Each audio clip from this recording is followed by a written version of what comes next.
Luckily for us, we put in some French drains, although it looks like I've got a little bit of wet here.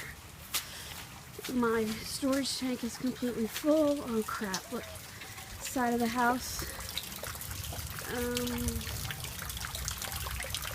Foundation looks okay on this side.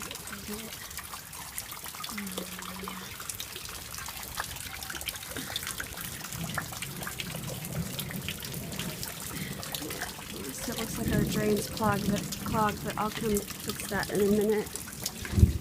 And this side looks good. Turn around the back. There's my garden, which is really growing great because of all the water. And then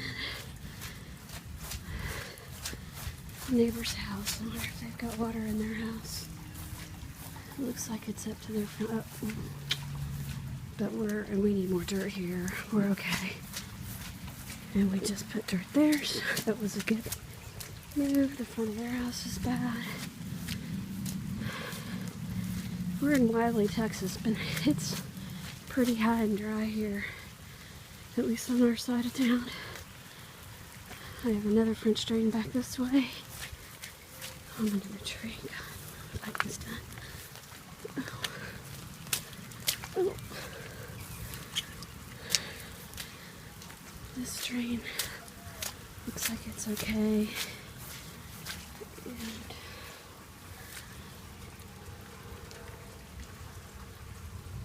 I'm gonna have to go check some closets and see if we have water in the house.